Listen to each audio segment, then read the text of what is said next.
Good afternoon, everyone. I'm going to try really hard not to fall off the back of this stage. Marty, you'll rescue me if I do. Good afternoon and welcome. My name is Julie Donahue. I'm the chair of the Department of Health Policy and Management. It's my honor to welcome you all to our 10th annual Gideon Symposium. I'd like to thank a few individuals before we kick things off today, including our HPM Alumni Association President, Alicia Rivita, Mike Friend, and Kevin Broom for all that they did to make today's event possible. I also want to take this opportunity to thank the Gideon Foundation board members for carrying on the legacy of one of HPM's most inspiring alumni, Dawn Gideon.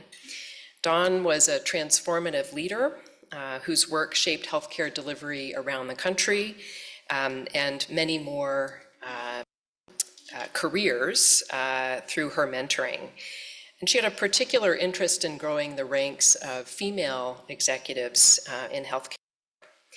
Dawn's husband, Kevin Altomari, honored her legacy for many years through his tireless leadership of the Dawn Gideon Foundation until his death last year.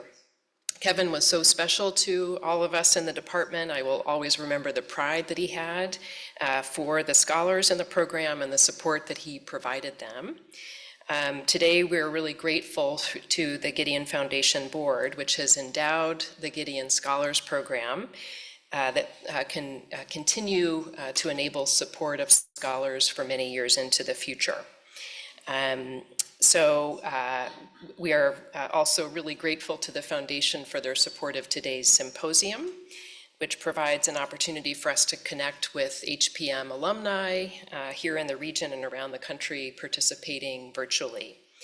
I'm now honored to introduce the moderator of this year's panel, which is focused on artificial intelligence, something that is just in the water, in the ether, and to hear about the implications for healthcare, and policy going forward.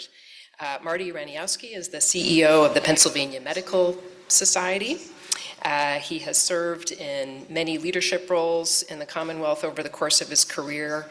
He is also the chair of HPM's National Advisory Council and longtime moderator of this symposium. Marty's going to lead us through what I know will be an incredibly thought-provoking discussion. Please join me in welcoming Marty.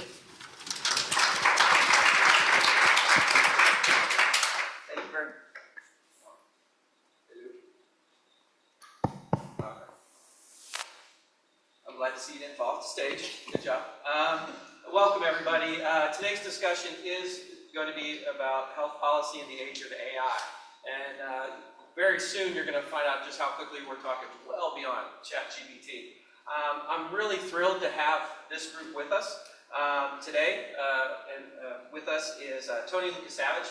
He's the Vice President of Engineering at Novo. And in a few minutes, I'll ask them all to kind of talk about their position and how that is impacting AI.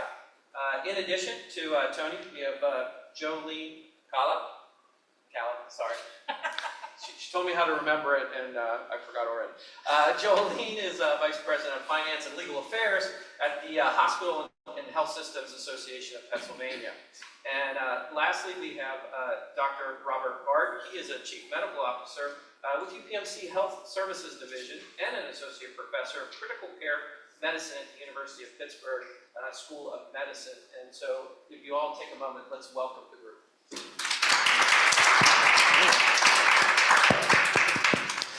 Tony, we'll start with you. Can you tell us a little bit about your position and what you're doing in the AI space? Very generically, we'll get into the deep questions in a moment. I'll go as quick as I can. So we deal with a lot of various types of healthcare data for our, we have self-insured employers are most of our customers. And so essentially we're pulling in medical, pharmacy, RX data from all over the place and different types of data.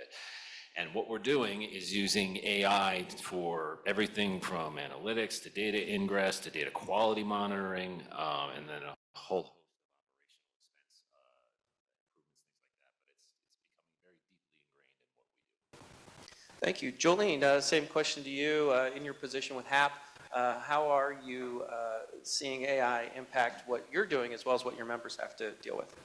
Sure. So we are the statewide hospital association. So we advocate for our members in a number of different areas, and that includes keeping pace with regulations and policies that impact the things that they're doing and using within the hospitals. So my job, I'm not creating and managing it day to day. I am looking at policies, I'm looking at uses, I'm looking at legal implications that we'll get into a little bit later, but basically how our hospitals are engaging with and using AI in the healthcare space. Thank you, and that's a great transition. Rob, being in the healthcare space, how are you seeing it impact what you're doing? Thank you, Marty. So I'm Rob Bard. I'm the Chief Medical Information Officer at UPMC, and essentially that translates into I oversee the functional use of all of the technology platforms that our clinicians leverage to deliver care to patients. And more recently, it's also becoming the platforms that our clinicians might interact with patients directly in the care process. And I think, we're going through a unifying project at UPMC for a single electronic health record right now. And I think one of the tenets or goals of that is to be able to actually leverage artificial intelligence in a much more usable manner across our care delivery spectrum. So having that platform actually becomes a launching point for our clinicians to leverage artificial intelligence in the care delivery process. Thank you. Thank you all for kind of the stepping in the waters here, but let's dive in a little bit. Jolene, when we think about AI, it's, kind of cloud-based, it's kind of in the netherworld, it's out there. So who's really regulating AI currently in healthcare? So that's a great question. The short answer is it's in development, and it will probably surprise you some of the entities that are engaged in this. First and foremost, you have the World Health Organization, and they basically are emphasizing the need for a framework that is responsible, consistent. They set out some high-level principles, but they didn't really get into much of the specifics. So then we go to the United States, and believe it or not, it's the Food and Drug Administration who's actually regulating AI right now, because they're doing it from the framework of the devices, looking at the safety and the efficacy of AI tools that are being used in those spaces. We also have the European Medicines Agency for our friends across the pond. They have some skin in this game. They've got some frameworks. They do have some specifics. And then lastly, we have some data protection regulations that come into play in this space. And we'll talk a little bit more about that when we get into the patient and provider aspect. Thank you very much. Just a further question. You mentioned a lot of international and European Union. What's happening on a federal level as far as current legislation or regulation going on? So this summer, the Trump administration actually put out an executive order and then some implementing regulations, and they basically identified 3 pillars that they want people to be thinking about when they're building this framework. There's a lot of emphasis on interoperability and wanting things to be able to talk to each other. And there's also a real desire for speed in this area, which comes with some positives and some negatives, because a lot of what they're doing and what we're seeing coming out in proposed rules on a lot of things that the government regulates, they're adding a technology component in there for the first time. They are wanting to see more of these intelligent tools being incorporated into both government and private sector use. Thank you. Rob, we're talking about rules, regulations, laws, but how are health systems using their own governance while we're still setting up a framework of legislation and regulation? How does governance play in your world? It plays a big role because to what Jolene just said, there's not a lot of regulation right now in artificial intelligence and how it's supposed to or intended to be used. And so UPMC and many other healthcare systems I'm familiar with, over the last sort of 18 to 24 months, many of them have developed their own governance framework. We're actually on our 2nd version of governance in 2 years. Our initial framework for governance had a lot of data science, computer expertise in it. And what we realized is we were missing a lot of the components of the intent of who is going to leverage and how artificial intelligence is going to be applied. And in our revamped version, we still have data scientists and those who are knowledgeable about sort of the inner workings of artificial intelligence, but we also have some population-based individuals. We have our head of one of our ethics groups who's involved in it. I think one of the components that we are concerned about within UPMC is making sure that artificial intelligence is leveraged and utilized in an equitable manner, and making sure that it applies equally across all the populations that we work with. And so our governance has actually rebalanced into not just the understanding of the technologies itself, but also in how they might be used and who they might be used on, and making sure it's fair and equitable. Thank you for that. And Tony, shifting gears a little bit in your world, whether it's TV or just paranoia, we think of dystopia, AI is going to take over and think for itself. But we've heard about governance and law, but can AI be shaped? Can it be limited? How is it directed? Is there, guidance for it? Because we always hear about it learning itself, but in your world, how does that work? So practically, we've learned a lot of things over the last year or so that AI has been extremely popular and in everybody's face, particularly in the tech world. One of the biggest things we learned is like AI, for example, is really good at summarizing and categorizing things. It's not as good without expensive training at precision, like something like financials or things like that. It can aid, but won't give a final result that humans are typically happy with. And so, in terms of guiding, what an AI can do and what it's capable of, it's really that intern analogy that I've mentioned before, which is that you treat AI like a really smart intern. It can basically, it's a sponge for anything that you give to it, but it will know about your infrastructure, about your company, about your specifics. It will know only what you tell it. So you have to teach this thing, you have to train it, you have to tell it when it's done something good or bad, and continue to keep this feedback loop going of what gives you the result you're looking for. Because at the end of the day, it's not real intelligence, it's just giving you a predicted result based on your past experiences. So you can guide it through focused training, through tightening the scope of the target of the AI is one of the biggest things that we found is the most effective, is having much more specific questions asked of it. That's just a couple of ways off the top. Can you talk a little bit more when you were talking about the questions you ask it, or you direct it on how it's supposed to think? Can you talk a little bit more, give examples of what that means? Yeah. You're out. Hello? Where were we? So you were talking about asking it more detailed questions, or giving it guidance, or telling it to think in a certain manner. Can you talk about how that works, or how is that done, or even give an illustration? Yeah. So one of the things we found in training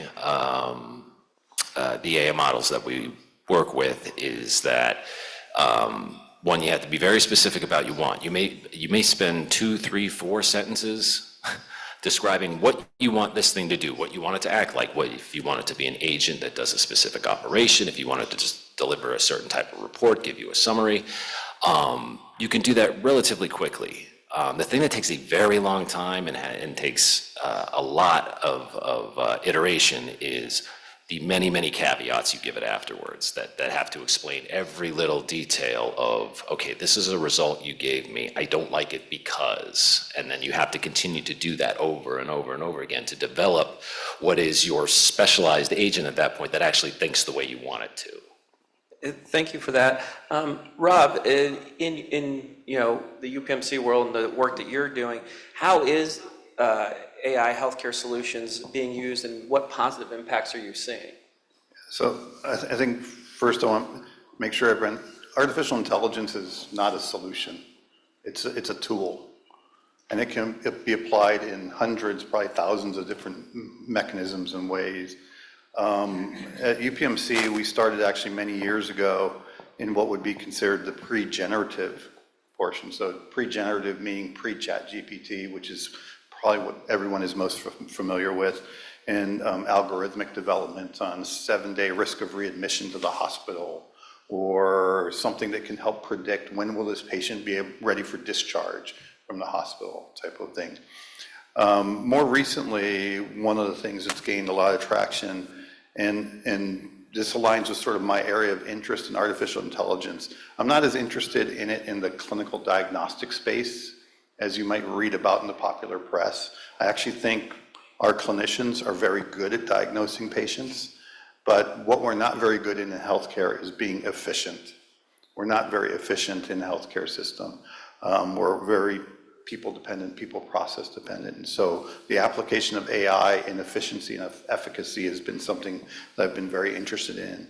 And one of them is called ambient listening, which is a tool that is based on generative AI and natural learning processes. But if I'm the physician and Marty is the patient in front of me, I might turn an application on my smartphone on that listens to me interviewing him as a patient, just like in a treatment room. And then what ambient listening does is it separates that conversation or diarizes it, and then it can actually start generating the template of my note or document. If you ask most physicians, most APPs, what is painful to them, it's the administrivia processes in healthcare, and documentation requirements have gotten more and more stacked upon by all of the different entities that want you to use your documentation not only to communicate about the patient and your plan for that patient, but they want you to answer quality initiatives, all of these other types of things in the process of care delivery. That tool helps clinicians be much more efficient, much more effective in their day. So one of the things that we track is something called pajama time. So if I work in the office from 8 a.m. to 5 p.m., I go home, I might, in a classical day, I might have 1 or 2 hours of pajama time at night, catching up on my documentation from the day, right? Using these ambient tools, we've frequently taken physicians or APPs who've had 2 hours of pajama time and condensed it down to 20 minutes. And some, it's even non-existent now. So when they walk out of the office at 5 or 6 in the evening or whenever it is, they're actually done with their clinical day, which is quite rewarding, because most of us, when we finish our workday, we like to actually just shut our computer or laptop and walk out the door and not have to do anything again until the next day. That's frequently not the case in clinical care. And so that's been probably the single biggest improvement we've had, is that use. Yeah, Jolene.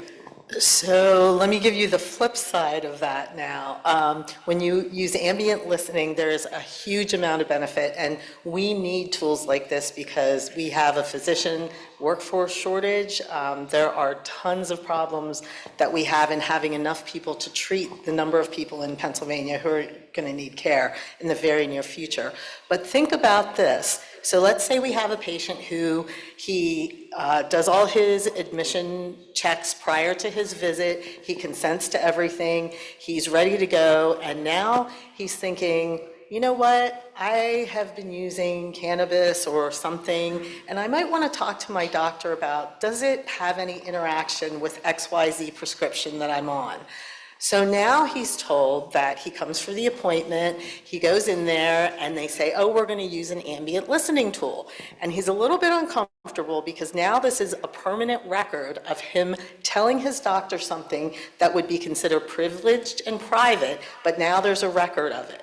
And so he goes through the appointment, they have the regular conversation. At the end, the doctor says, do you have any other questions? And he does not respond because he doesn't want that record. So these are some real life examples of, as good as the ambient is, and we need tools like this, there's still some gray areas, and how do you consent? And what is informed consent? And how does that all work if the patient decides no? And is there a problem if the nurse or whoever takes you back says, well, most of our patients consent, and it really saves the doctors a lot of time. So then you get some additional pressure to go along with it, even though you may personally be uncomfortable with it. So there's some situations like that that we're also thinking through. And I think you hit the nail on the head when you said, you know, when you say, what is AI? If you ask the three of us, you'd probably get three different answers and how it's being used and whether it's good or bad. So we're sort of building the plane as we're flying it, I think, in some respects. Tony, Jolene brings up a really good point, and it's information and data protection. So as an engineer, as a developer, how do you ensure exactly what she's talking about, where there's patient-protected information, that it doesn't go out and another AI uses it or pulls and draws that information? Yeah, I mean, the only reasonable way to do this from a technical perspective is to bring it all in-house, right? You can't delegate out your, you can't be pasting your health information into ChatGPT and expect any level of privacy beyond there. I think we all know that. So the solution there is, bringing the technology in-house like we have at that point. So that way, you know that anything that you say, do within it isn't leaving your four walls. It's within your control. You have control over the liability at that point. It's that concern is handled. And really, from there, beyond that is privacy is all the processes that'll go around the handling of the data. Like we already have a lot with healthcare data as it is. And so it's building on top of those, but as Jolene so eloquently put, that is being developed as we go here, is those processes. There isn't a clean stamp right now of exactly how you handle healthcare data as it's fed into an AI. Is it, what type of data are you allowed to have in the AI? What does it, when it's tokenized in such a way that only an AI can understand it, is that still technically sharing healthcare data? These are questions we don't have distinct answers to yet. So. I'll just add to Marty, to that point, Tony's correct. You want to bring as much of it internal to your organization as you can. And UPMC, we actually have our own tenet of ChatGPT for privacy reasons. And we can have a whole discussion on the difference between privacy and security. That's another point. But I think the other thing that's a practical sense is at UPMC, we had to change how we contract with third-party companies. Many of the companies that are developing and leveraging artificial intelligence, they would love to have access to that cohort of data that they leverage in perpetuity. And they would argue that they need it for the ongoing learning of their application. When we started working with the ambient listening companies, as I mentioned in my example, we worked with two of them, and we actually changed our contracting and the data access so that they had rolling access on a 30-day limit to a certain subset of data. But on day 31, we surmised and they agreed that the amount of learning they could get from that data becomes infinitesimally smaller. And so they didn't have access to that. And that's part of UPMC being the representative and of the patient data and making sure that we're regarding it as far as how secure and how private it is maintained. It doesn't take away all risk. There's no way to actually move things forward without eliminating 100% of the risk, but it decreases the risk footprint quite a bit when you talk about risk of cybersecurity and data theft. And that's one of the things that we're always navigating when we're thinking through these different contracts and the uses of data. Jolene, I'm going to go along with the risk and liability. We're a state that gives everyone a right to sue about everything, and we have the court cases to prove it. So right now, with few pieces of legislation, with few regulation, where does liability lie with use of AI? That is a great question, because when you think about it, if something goes wrong, do you go back to the doctor? Do you go to the health system? Do you go to the creator of the algorithm or the tool? Do you go to the training data set that may have not been what people thought it was? There is a whole host of new areas of liability that use of AI really opens up. And to make things even more challenging, the courts really don't have clear standards to apply to figure out how to adjudicate these cases. In fact, just last week on November 5th, there was a federal rules committee meeting, and they were talking about changing the rules of evidence to account for the use of artificial intelligence in testimony without expert witnesses, and also how to handle deepfake data that might make its way into the court system. So this is a whole new area. So if anybody's an aspiring attorney, that would be a fantastic area to go into because you will always have a job.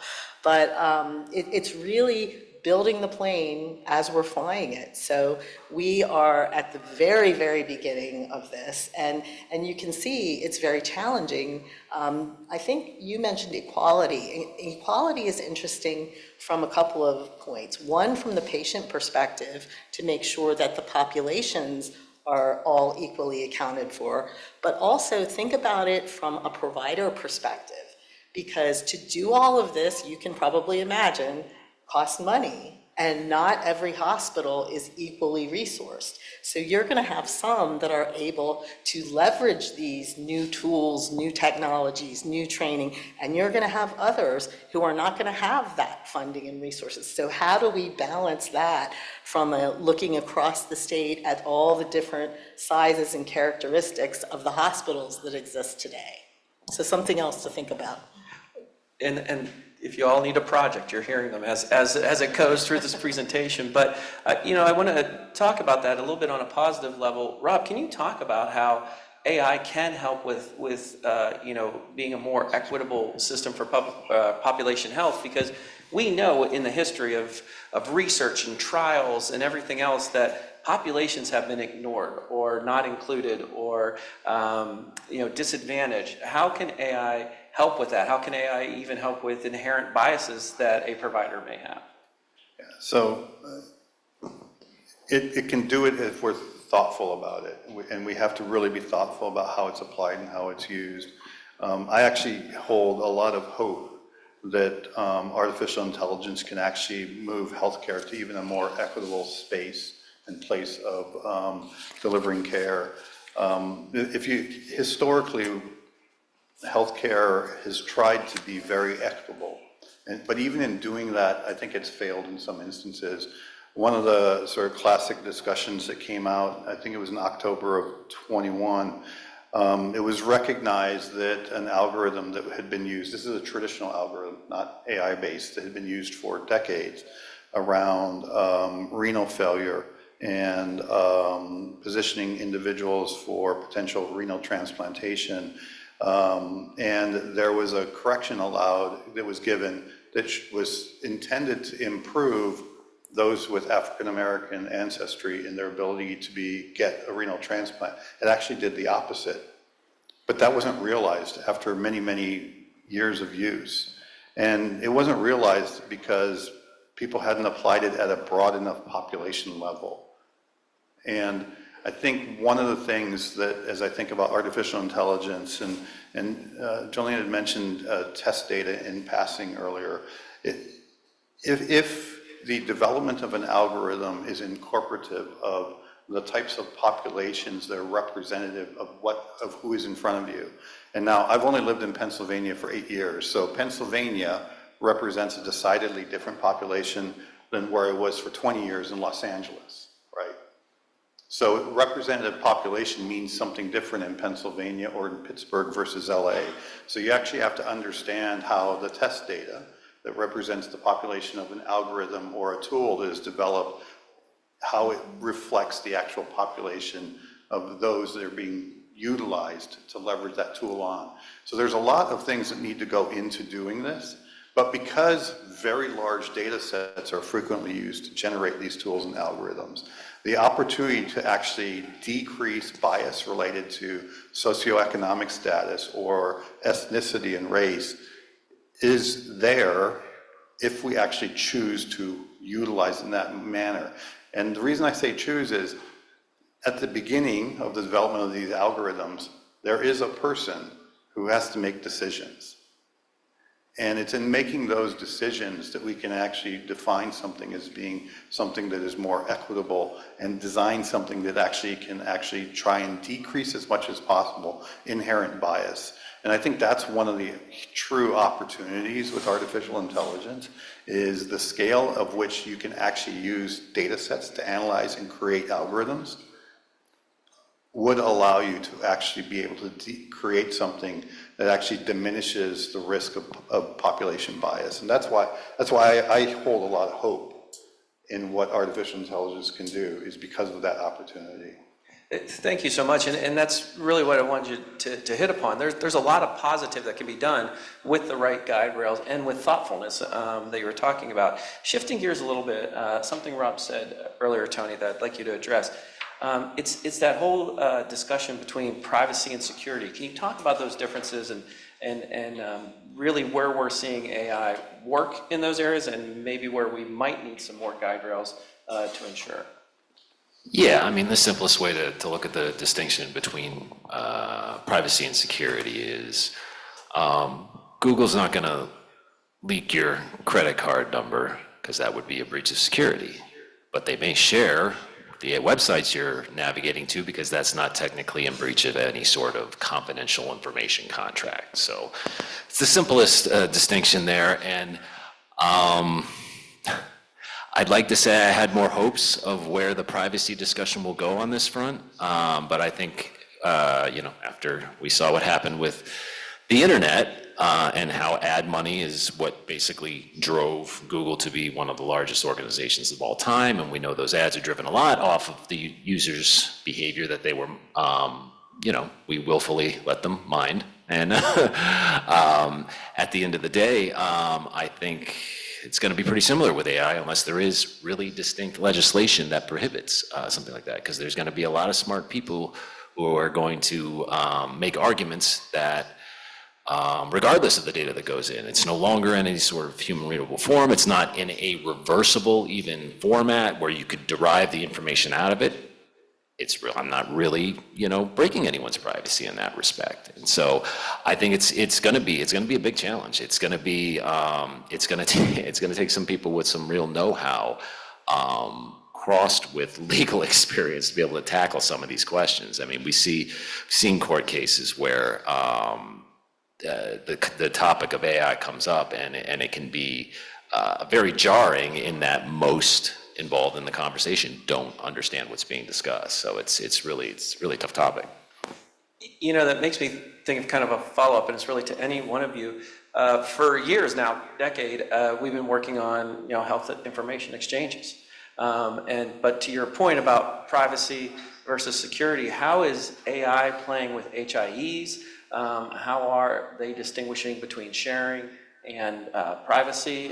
What are you seeing as the trends? And the whole idea is that being interoperable, that whether you're in Wilkes-Barre, Scranton, or in Allegheny or Erie, if you're in the healthcare system, they should be able to pull up your record. So are any of you seeing the intersection there with AI? Marty, you doing your homework on me? I'm from Wilkes-Barre. That's why I did that. And he had no answer for that. Did you see that swerve? No, see, I'm just skating right off of it. I would Julian, what do say, you think? Even prior to artificial intelligence, the healthcare had to wrestle with this. So we had HIPAA, right, which is around personal health information and the management and privacy of certain data elements that are common to all of us when we go and receive care.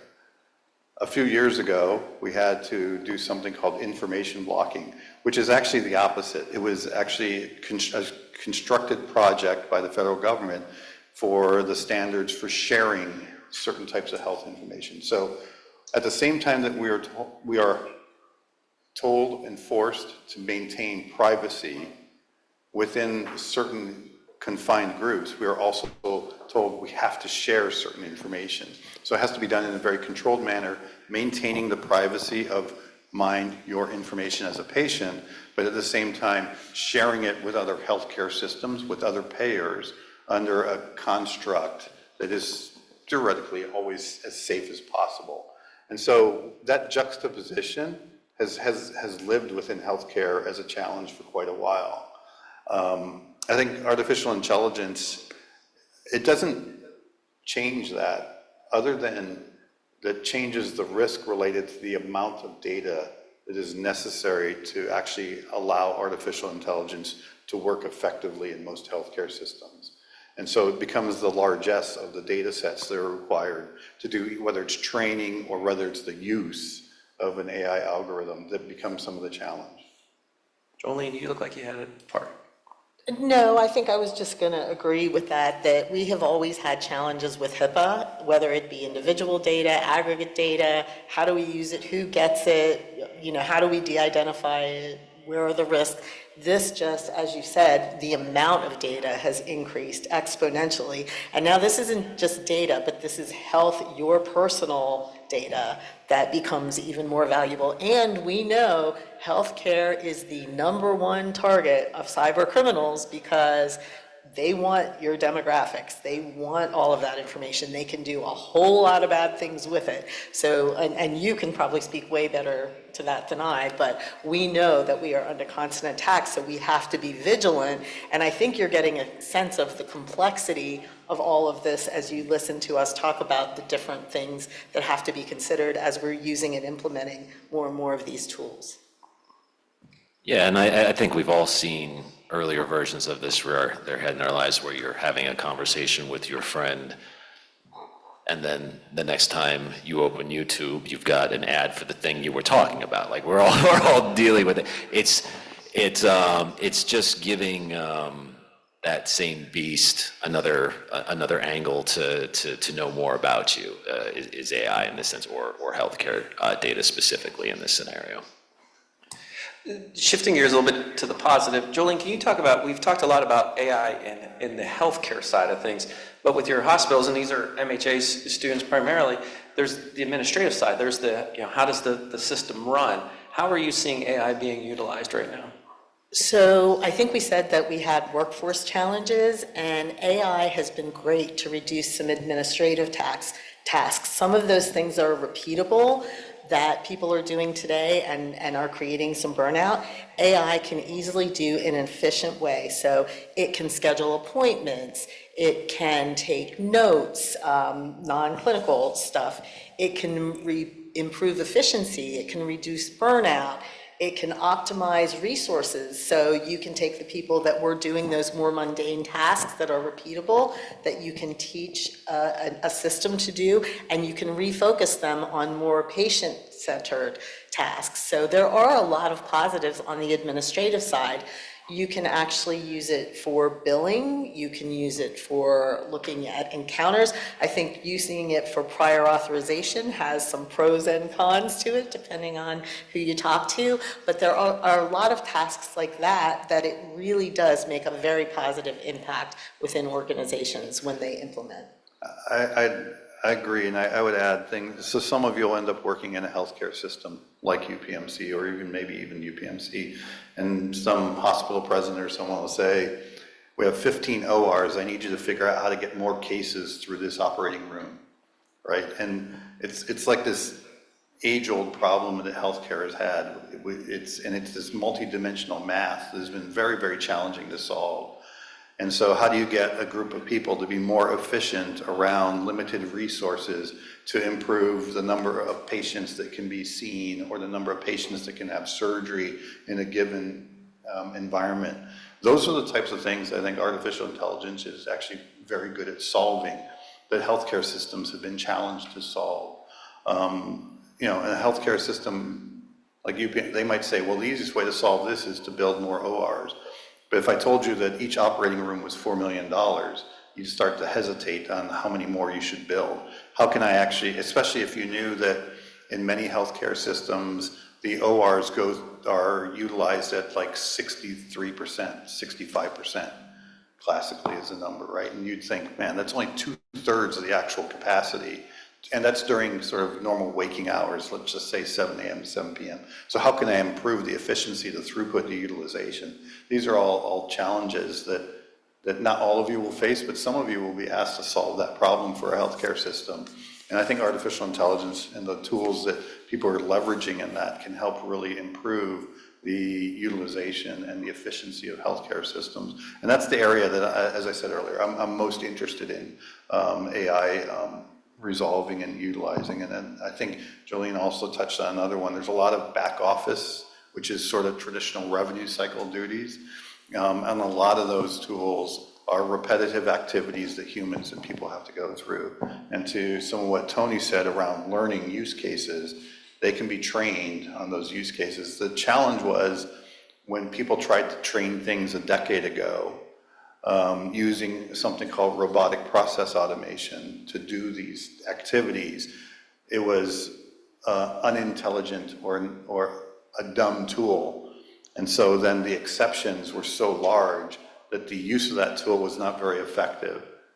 If you can combine intelligence with some of these RPA type tools that can learn those exceptions, now you have something that might be able to scale and to make your healthcare system more efficient. And I wouldn't view it as taking jobs away from people. I would view it as eliminating the jobs that have a high turnover of people because they're so repetitive anyways. And so I think that's where another space in healthcare and other industries that we could leverage artificial intelligence.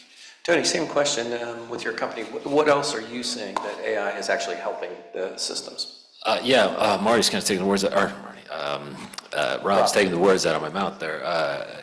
Essentially, it's the tasks that we already know the answer to and that we have to do 1,000 times. Those are the best types of things for AI because those are the most trainable, give the most direct, positive, negative feedback.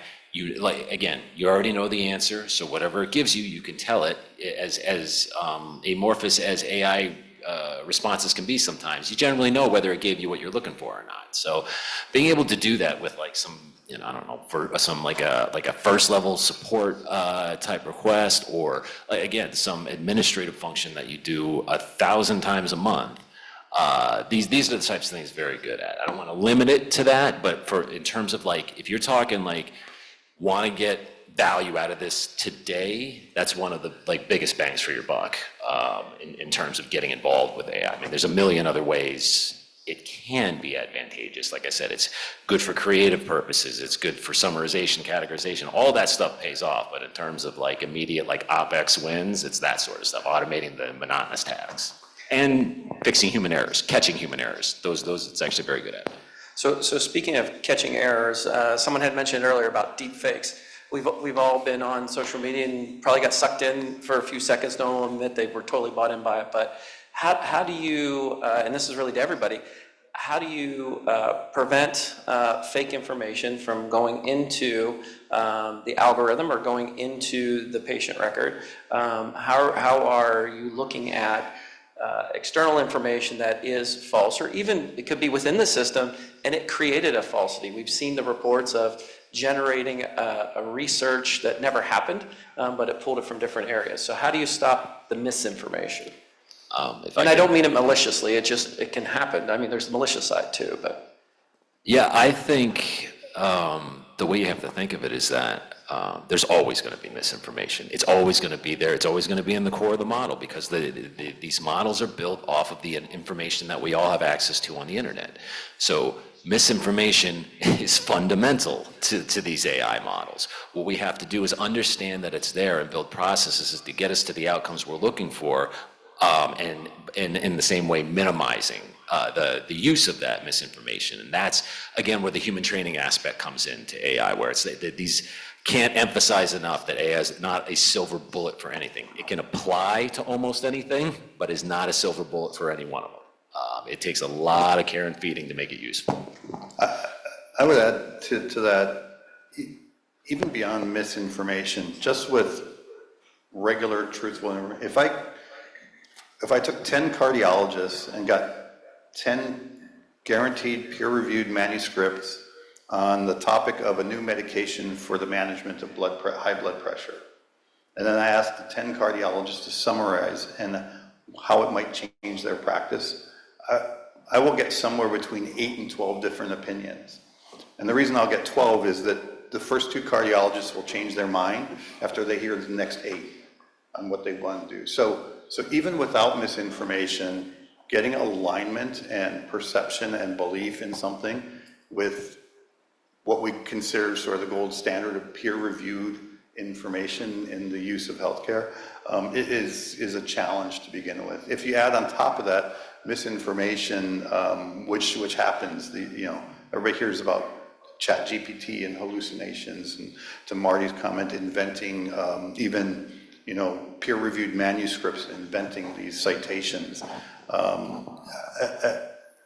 That is part of the reason I think we have to be hesitant about how fast and easy we trust. It's also part of the reason, quite honestly, that I would rather trust my human physician or APP to make a diagnosis than to turn it over to a non-human entity to make that diagnosis, because I don't think we have a complete handle on that yet today. And we're talking about, and this is something we talked about over at lunch, these are not, do I make more money or less money? These are potentially life and death decisions for the individuals that are getting this decision made. And so I think we need to be thoughtful about those pieces as it relates to the diagnostic aspects of healthcare. And to me, it becomes much safer to become comfortable with the use of these tools in the efficiency space as opposed to the clinical diagnostic space.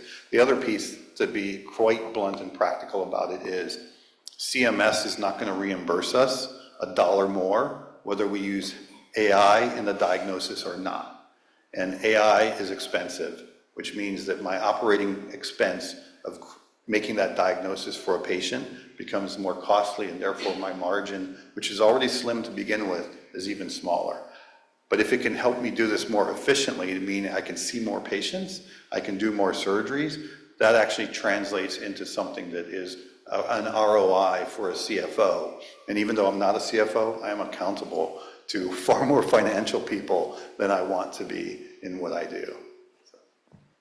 And one of the things from a Pennsylvania legislation perspective, we have some pending legislation, and it addresses some of what you just heard him talk about, putting guardrails in place. For example, AI can be used as a tool, but the final clinical decision must be made by a physician. You might recognize the name Representative Venkat. He's from this area. He introduced legislation last session, and it was not adopted. So it is being reconsidered by the Insurance Committee right now, and it's talking about a number of the things that we just talked about up here and putting that in place for Pennsylvania so that we have something to work with until we get some sort of federal guidance that applies more broadly. Tony, can you talk a little bit about the shortcomings? Right now, we can all name maybe one or two AIs that everyone's using. And particularly with patients, they go WebMD, maybe they'll go to ChatGPT. But what are the shortcomings of that when there are so many applications out there? So it depends on the context, if you're talking of a single individual using this for purposes, or if we're talking about a healthcare system or something like that, using a single or one or two AIs as a source. In general, though, what you run up against is you can build your own bias inside of these models. The context is essentially what information you're feeding into the model, whether it's your question, whether it's information about yourself and then a question, but you give the model something to go on, right?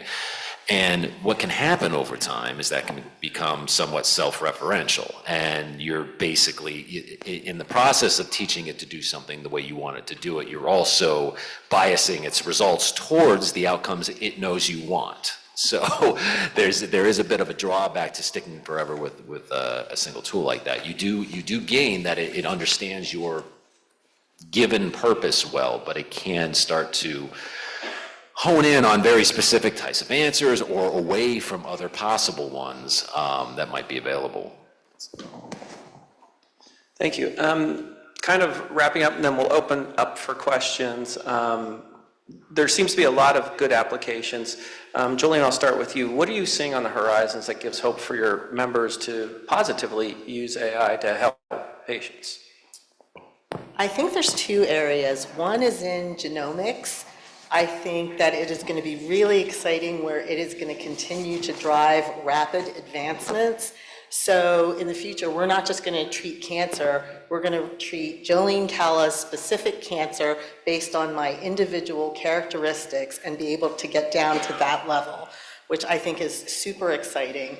I think also drug development is another area where there's huge potential because AI can do things and analyze things much more quickly than the traditional processes for developing drugs and bringing them to market, and they can do it at a much lower cost, which ultimately results in people getting treatment earlier and having better health outcomes. So those would be my two areas that I'm pretty excited about. Tony, to you, the same question. What are you seeing on the horizon that has the most promise? Everything. Honestly, I mean, honestly, guys, like, if I could get one thing across today, it's that AI is not optional to any of your careers going forward. Like, we're in the relatively beginning now. I mean, it feels almost like a mid-stage to me, since in the early 2000s, it was a thing for a little bit, but this, I mean, this seems very legitimate. But yeah, I mean, we mentioned the easy wins with operational expense and stuff like that. But really, there's no field that isn't going to benefit from this. And the other thing to keep in mind is we all kind of have this high bar in our head of what an AI has to be able to do or what level of accuracy it has to hit before we're going to trust it and before we're going to take a human out of the process. Because a lot of it, you know, most people talking about AI process now talk about how there's a human who's kind of got that check mark at the end of it to make sure that the answer is reasonable. That will go away once AIs do better than humans. And there's a lot of really significant areas of our life, say driving, for example, where the bar by humans is pretty low. I mean, what is it, like the second cause of death for my demographic? You know, like that's what a you know, an AI has to beat in order to be effective. And I think we're going to see that in every field, and I don't think healthcare is going to be an exception. Thank you. Rob? I would just add achieving scale. I think Jolene mentioned there's going to be fewer physicians, fewer nurses. That's definitely true. You combine that with the current immigration policies and practices of the federal government, then there's no way to actually close that gap. And I actually think that we'll be able to close some of this gap by leveraging artificial intelligence. A good example, we're evaluating a radiology platform that improves the efficiency of our radiologists by about 30%. So it doesn't actually make any diagnoses, but it improves their workflow efficiency quite a lot. And so if you can take something that takes 10 radiologists and turns them into 13, like that is something that I think every healthcare system will be interested in. And so those are the types of things that I think I'm hopeful of that will occur because we can't generate physicians and nurses fast enough. And we clearly are not going to be able to bring them from other countries, which is one of the ways we've historically closed that gap in healthcare. I was going to say, just so you know that when we're talking about immigration, there's a J1 visa process and an H1B visa process, and that's how we actually get a lot of our doctors from other countries in Pennsylvania, particularly in some of the specialties, so that we can staff rural areas. And as that goes away, with some of the changes that the Trump administration made in terms of cost to do this and just the red tape that people have to go through, you're exactly right. We're going to have to find new ways. And this is an opportunity for us to explore. I'm sorry, Tony, go ahead. No, that's fine. No, I was just going to say that I've lost my train of thought. Darn it, what was I going to say? Well, if you remember, we'll come back. It comes back to me. So this is the interactive portion of the presentation. So if you have a question, put your hand up, and I'll get my steps in and run to whoever puts their hand up first. Or just walk fast. No questions. Can you just say who you are? Hi, thank you guys for presenting. My name is Ayo, and I'm a first-year MHA student.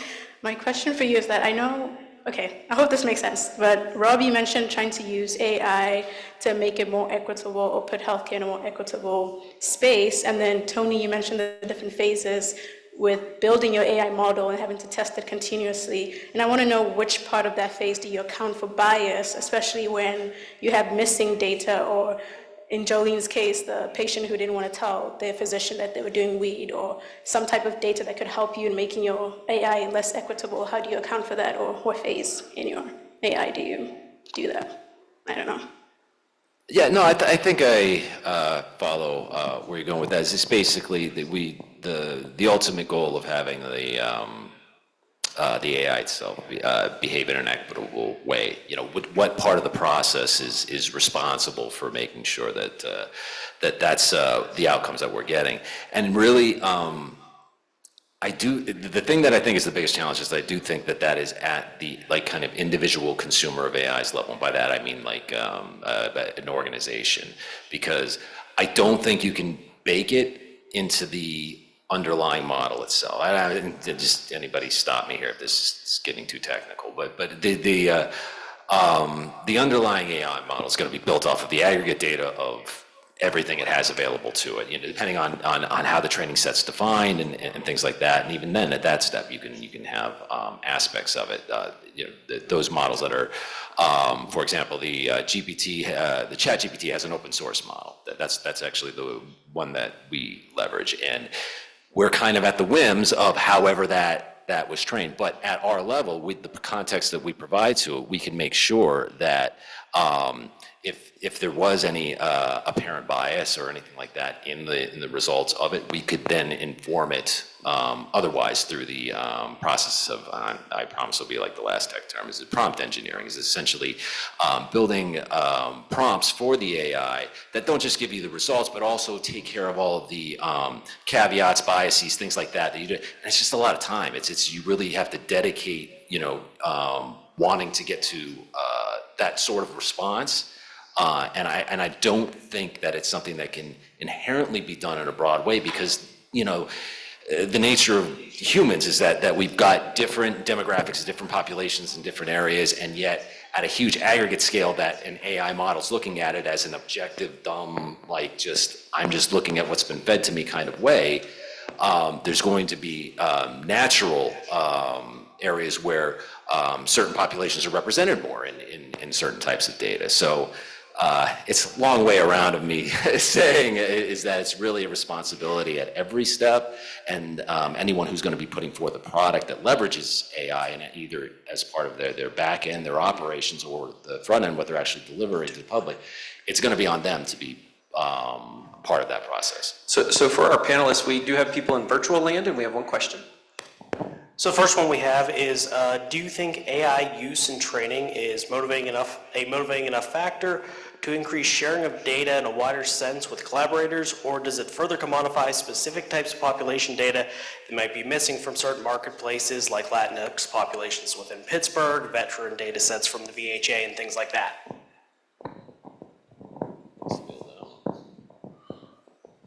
That's a challenging question. Anyway, it's actually a little bit of both, to be quite honest. So I think if you're going to, so when we're considering ingesting and using some sort of artificial intelligence tool, the thing that one is we won't work with a company that won't share their test data with us. So we need to understand that population that they've developed the algorithm, their tool on. Does their demographics look like that of Western Pennsylvania or broader Pennsylvania, or not? And those, so one, I think you have to understand and develop or use a tool that the company and or whoever, how you develop it, allows you to examine their test data so that you understand the demographics and the population that was developed on. The second is you can't just then turn it on. You actually then need to actually understand the behavior of that tool with your own population of, in our instance, our patients that UPMC sees. And the behavior of a tool that here at UPMC might be decidedly different from the behavior of the exact same tool if it's used by Kaiser in Southern California, because the population demographics are decidedly different. And I think you need to know that. You need to understand that when you're thinking about leveraging a tool and using it within your group. It doesn't mean that the tool is bad or good. It just, it is the relevance of what it is going to be able to do and actually give you the outcome that is intended relative to the population that it's being leveraged and utilized on. And so you might have to do some tuning of that tool to the population of how it's used in Pennsylvania versus how it's used in Southern California or another state. So I think the thing I would say is that you have to be very informed of the population, of how that tool was developed with the test data, and then you also need to actually do evaluations of it on your own population that you intend to apply it to in whatever use that is. Question, And yeah. can I just comment a little further on that? I think one of the important things as we build our framework for regulation and oversight, a key piece of that is going to be transparency, because it's going to be very important for the user or the consumer of whatever that AI product is to understand how it was built, what it entails, and that will go a long way, I think, to building trust and adoption of those particular tools. Hi, this question's for Tony, but I'd be interested to hear your thoughts as well.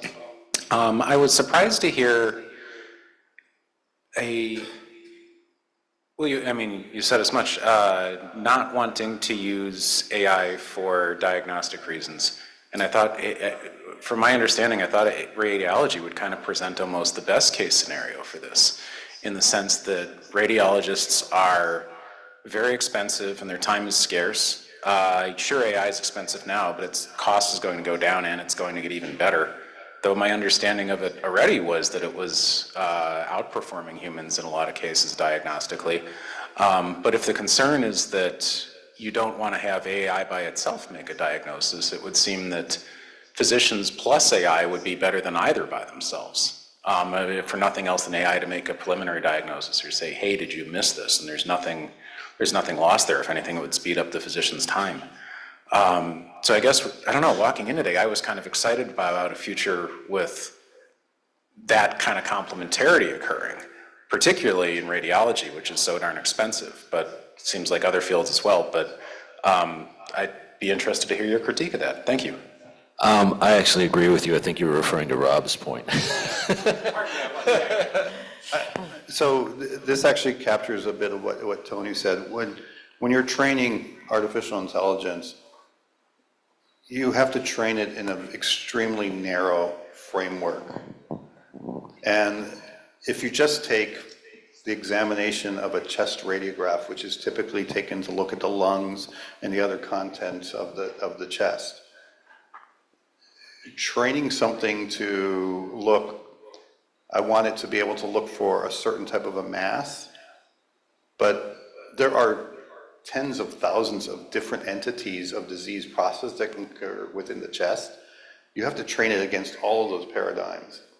And so it becomes very challenging to get it to have expertise across the breadth that most human radiologists will have expertise when they look at a chest radiograph. But an example of where it actually is very useful is it's really good at potentially at looking at something that is what's called an incidental finding. So because we give information to a radiologist. When I say I order a chest x-ray on a 16-year-old, I usually tell them I'm concerned about a pneumonia. And so they already have something in their head when they're looking at that. And so they might look at that. What they might miss is there might be 2 rib fractures. And AI is actually pretty decent at looking at some of these incidental findings. It might not have the exact, hey, this is what the abnormality is, but it will have the wherewithal to frequently point out, there's also another abnormality on the right side of the chest or the left side of the chest, and help that point it out. So it's not that we're never going to be able to use it diagnostically. I think that we will get there. It's about where we are today and actually getting to the point that we can feel comfortable leveraging it in maybe even at some point in an automated manner without a human in the loop. So I think that we will get there, but it's not the, to me, it's not the area that I'm most interested in today. To build on that a little bit too is Rob's right, is that the best use cases, the most effective use cases are the ones that are narrow, very, very specific. But perfect world, infinite resources and money and all that fun stuff. What that actually means is that, okay, maybe you've got one very specific for one very specific, very radiological purpose. But, over time, we build this humongous catalog of these individual agents that are very good at one thing. And then you have one more technical term, agentic workflows, which is essentially interconnected graphs of AI that know when and how to content. Think of neurons in your brain is essentially the same sort of analogy. Is firing requests in between each other, letting each other know whether they need each other's information, and coming up with aggregate and summarized solutions that are a combination of all of the skill sets. Now that's where we're trying to get to, and because as you may gather, that's a fairly grand, huge project in and of itself. That's why the individual narrow case wins are actually very important stepping stones to getting to the more broad use of it. Question back here? Yeah, this is, I guess, a bit of a follow-up on the question that was just asked. I mean, there's ample evidence now that AI can sometimes diagnose a condition that doctors miss. There are more than just a few examples of this happening. Now, no doctor, of course, would embark on a treatment without clinically confirming it in some way, but it can point doctors to something that they do miss. I wonder, given that that's happening, what doctor wouldn't turn to AI to make sure they haven't missed something? I mean, for example, each year about 9 million people get positive results on various kinds of cancer testing, and about 8.8 million of those turn out to be false positives. So I wondered, does UPMC, are doctors encouraged to let AI come up with an answer? Of course you have to clinically confirm it, but who wouldn't want to try to use this tool if it can help? When physicians ask me about artificial intelligence, I always tell them that the physician who is AI enabled will eventually be able to consistently outcompete the physician who is AI naive, right? So I think that I think all of us, and this goes actually to something Tony said a few minutes ago, all of us are going to be impacted by artificial intelligence, and we have to incorporate it into whatever we do, whether it's in our personal life or our professional life, in order for us to leverage it to actually be able to, in a sense, compete and be able to do whatever we do better. So we do, there's a difference between, and we're in this challenge, and maybe Jolene can comment on this after I stop, but where one of the things that I'm in charge with at UPMC is systemizing the technologies of healthcare delivery. And there aren't too many at a system level that are in the diagnostic realm that I would say are ready to be leveraged and utilized by the general populace of physicians. There are a few, and there's even a few that the FDA has approved for autonomous use, meaning not having a physician in the loop. But we're sort of at this juncture where I think some of the expertise of whether I'm a pathologist or I'm a cardiologist or an endocrinologist, I probably have more knowledge in my specialty about what is available that can help guide me to be a better clinician than someone like me who is looking at it at a system level. And I take that feedback from each of our specialists as I work with many of the different clinical service lines.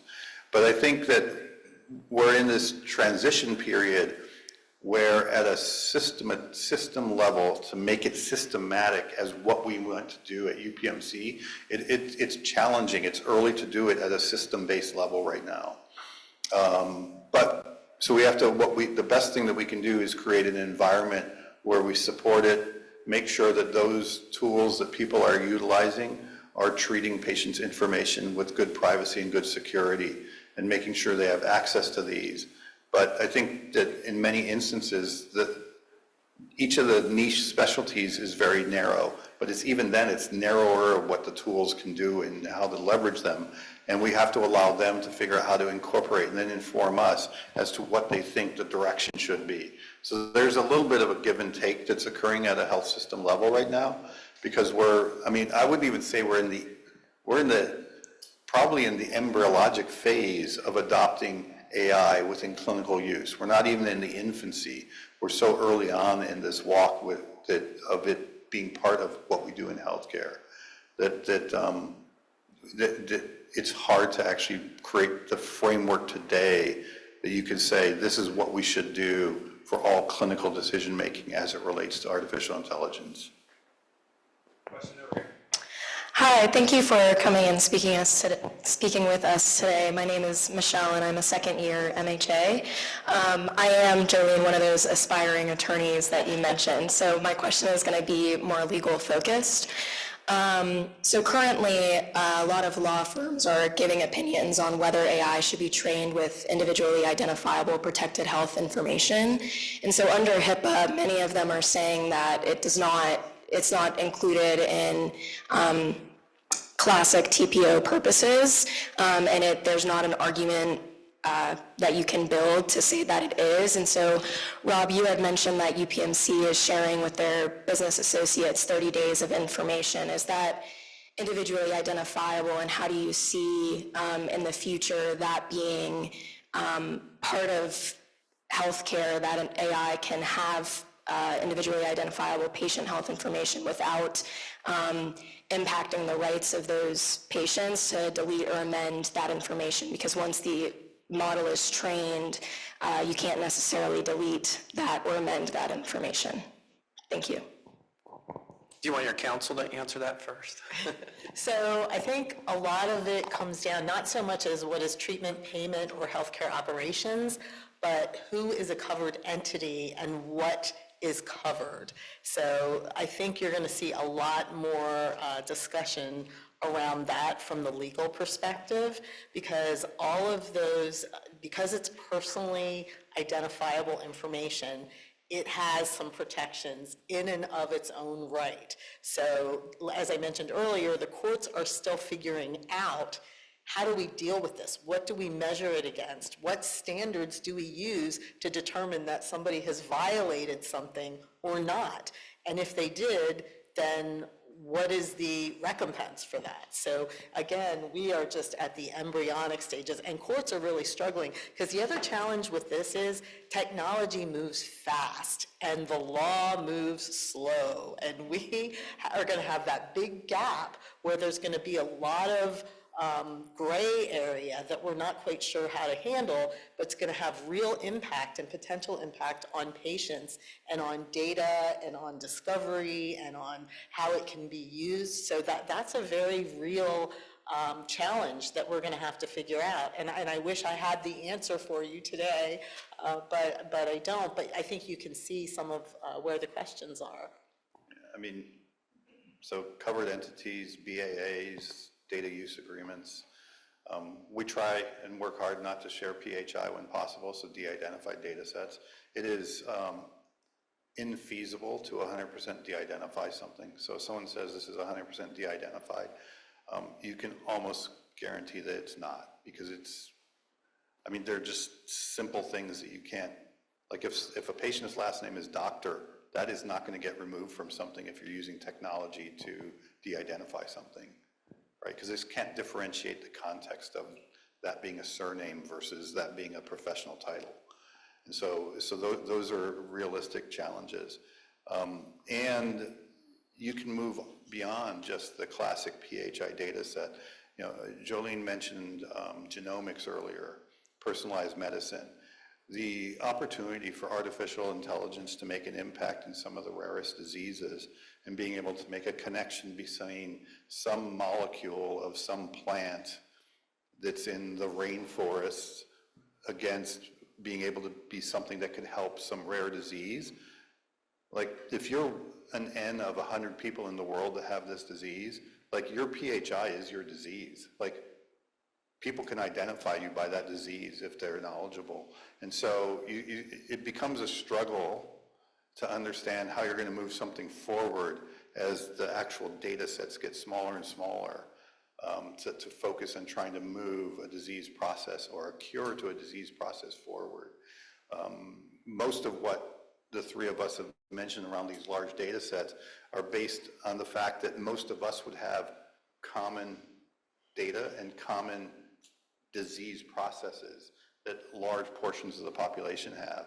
But I actually think that the in earnest efforts around what AI can do in the diagnostic space is actually in the rarer and the rarer and the rarest of the rare disease processes. And decisions, people will have to make decisions, and possibly that person will have to make a decision about privacy versus potentially contributing to a cure that may actually be personal to them. And so these are things that we've never had to wrestle with before. And to Julian's point, healthcare, or even non-healthcare, has had some of these technologies for a lot longer than healthcare has. Now healthcare has adopted them, but the legal framework for adjudicating them has got to be at least 20 years behind where we are from a technology and privacy perspective. So we have time for just 2 questions if you guys will be brief. So we'll start over here and then I'll run to the other side. Thank you so much. Good afternoon. My name is John, and I am a second-year student here at Pitt in our MHA program. So I attended virtually the NVIDIA's GTC 2025 in DC. They had announced a $1 billion partnership with Nokia with an aim to enhance telecommunications. With that said, how do you think that virtual care will evolve, and what engineering and legal frameworks must be put in place to prevent security breaches? Well, we're still wrestling with telehealth. Never mind AI, we can't even get our act together on how do we get telehealth done in an efficient way and get it paid for right now. So I'm fearful that it's going to take a little longer to figure out the AI piece of that. Obviously, we have to go there because we don't have enough practitioners. We're going to have a lot of people who rely on that. And of course, we always want to take advantage of the best technology. So I think from my perspective, it's really an evolution that's just beginning.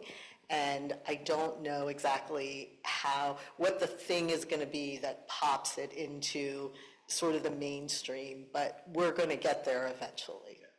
In short, to add to what Julian said, telemedicine as it occurs today is based on a framework that was developed during the COVID-19 pandemic that keeps getting pushed on by the government without addressing the underlying laws that have to be changed.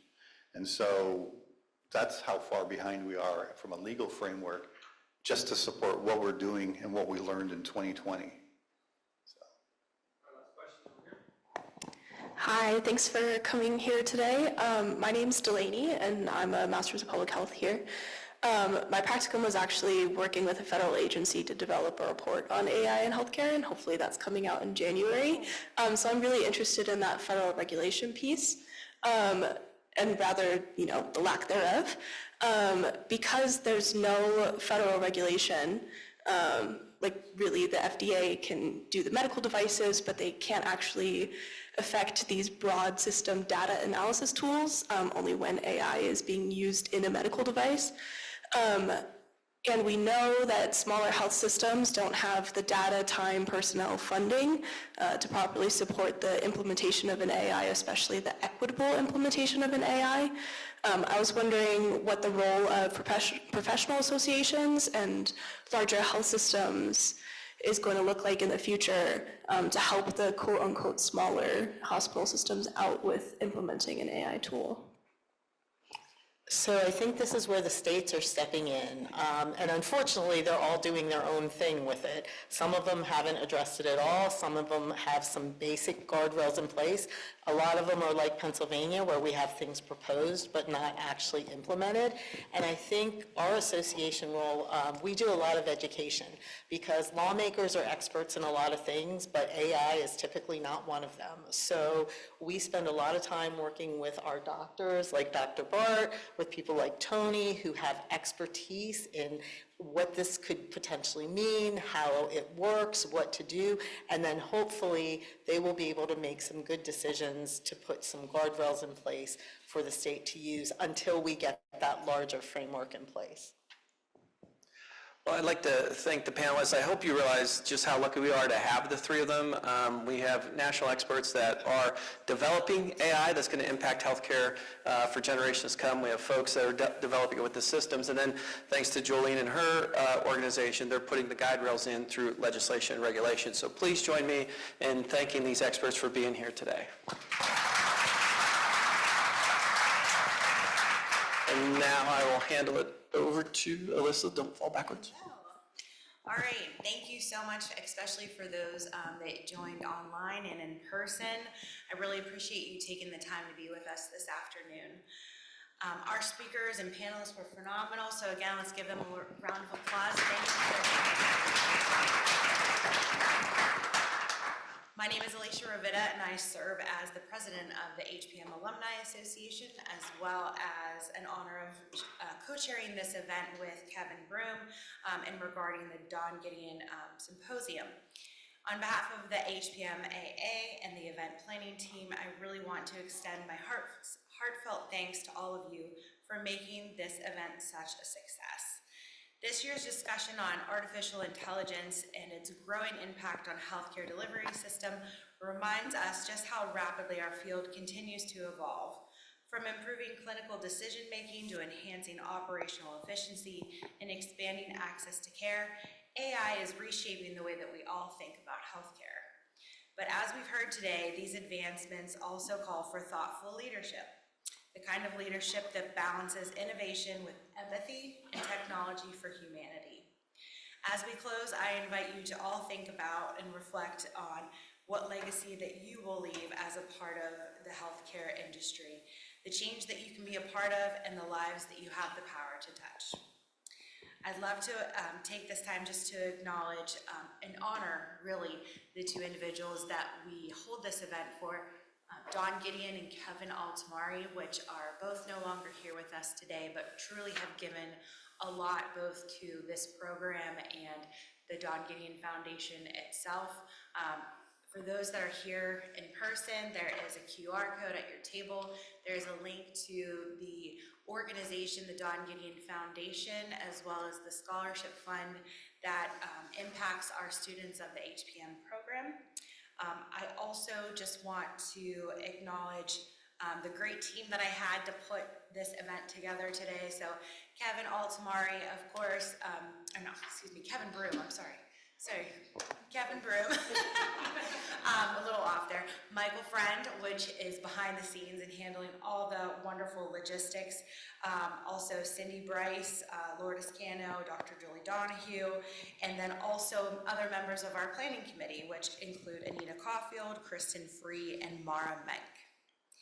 We hope you all join us next year for another great program. We typically hold this in October or November each year, so please take a minute to give us feedback. I'm sure that's a part of the link as well. If not, it'll come through your email later today or tomorrow to give you a chance to provide us more information on how we can improve the event as well as future topics that we might want to consider. So thank you again for spending your afternoon with us and for being a part of this special event. Thank you and have a great evening.